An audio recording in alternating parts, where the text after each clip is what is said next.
I knew that there was a lot of planning that we couldn't do beforehand, that we were just gonna have to jump into it. I don't know, we didn't think too deep about anything. We just kind of figured we'd show up and everything would kind of work its way out, and we'd figure it out as we went, and that ultimately ended up working out pretty well for us. It added a complexity to the whole adventure that we didn't even see coming.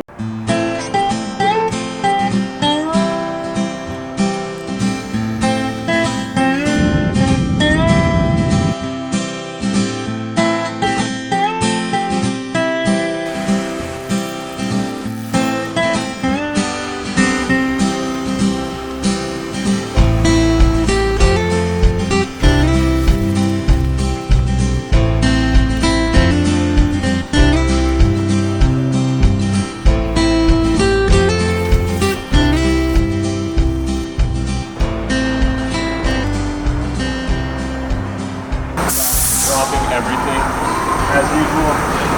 Made in Massachusetts, doing the final finishing touches of putting our bikes back together. Made it in one piece, so that's waiver number 1. I'm just happy we made it to this point, so we'll see how it goes.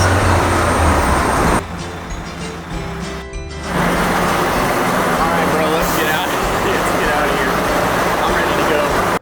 It was kind of like the concrete jungle, and I don't know, there's a life to the city that you don't get on gravel riding that is kind of exciting. Drafting and skitching and getting around town fast and finding little cafes and stuff. That was really fun. And you got to meet a lot of people really fast. I went away off to the city where it's fast and cold, and I was all alone with a million amount of people.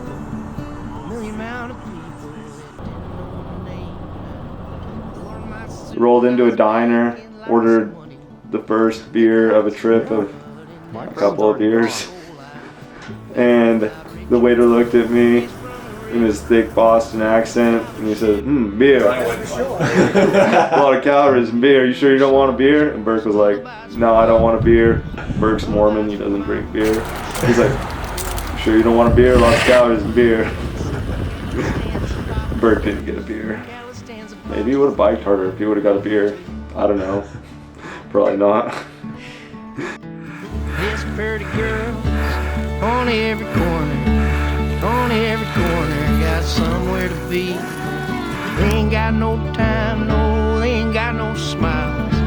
Got no smiles for a country boy like me. Now, walk right by and smell the fancy perfume. Smell the fancy perfume, but they never smell like you.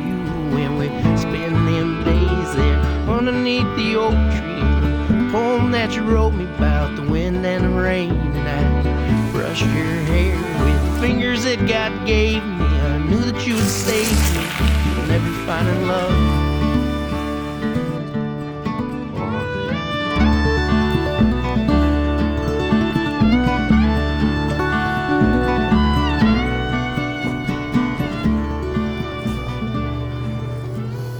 Yeah, stopping at Chandler Farms was really cool.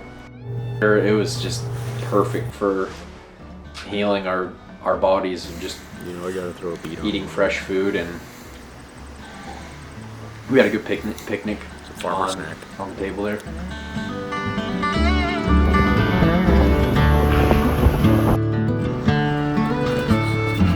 Here's a minute walk, thousands of miles, millions of miles with their heads hanging down.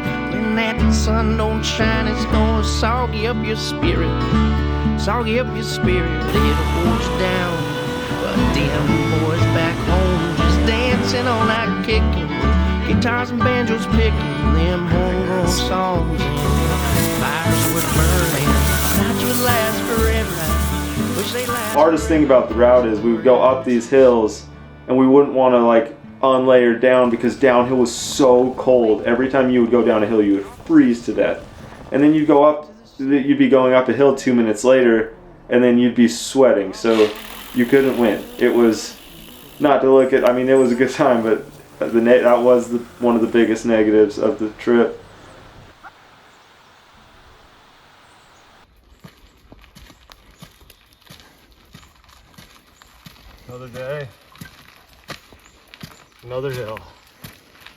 and then another hill, then another hill, and then another hill.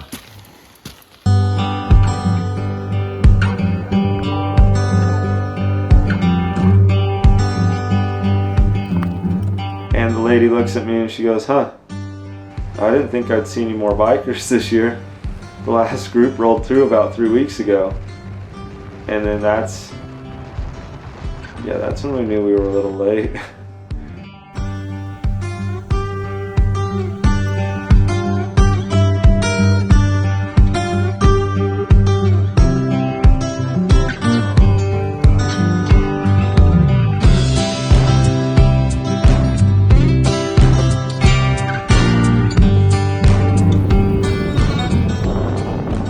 It was no surprise to us why people stopped biking about 3 weeks ago. The days were short and the nights were cold.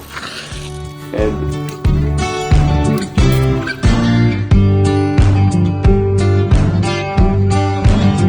so sick.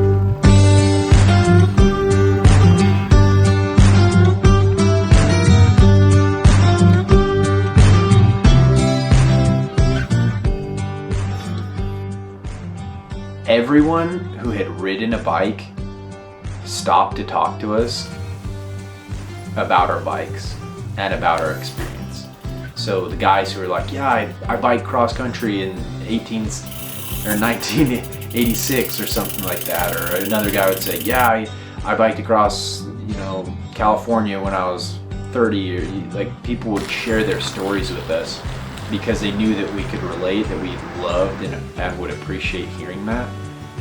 And I feel like because we were these weird guys in Vermont biking, it was easy for other people to open up conversations because the conversation starter was already there. "What are you guys doing? It looks crazy. You look cold. It doesn't look like you're having fun, but you're smiling. Like, what's going on? How is this working out?" So meeting the people of New England was a highlight.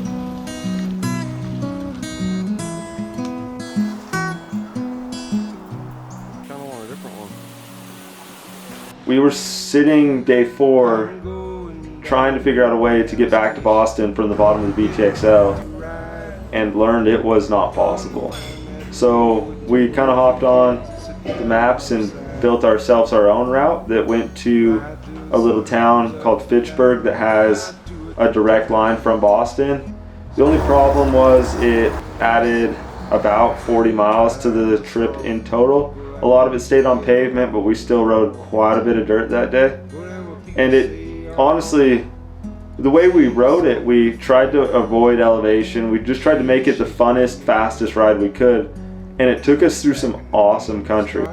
And we passed an old bike tour, and he gave us a little word of advice. He's like, "Yeah, all these people, they go up the hills.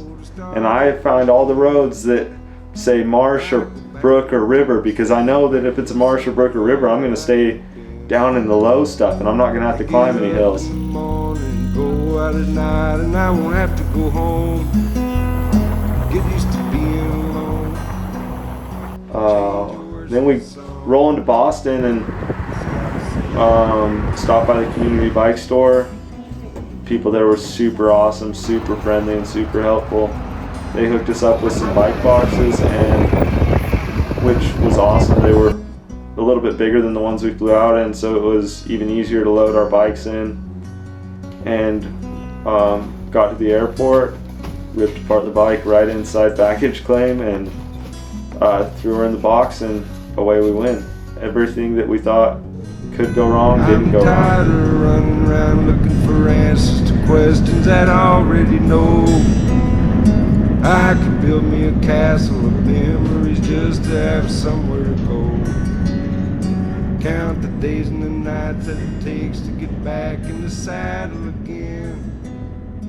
Feed the pigeons some clay, turn the night into day.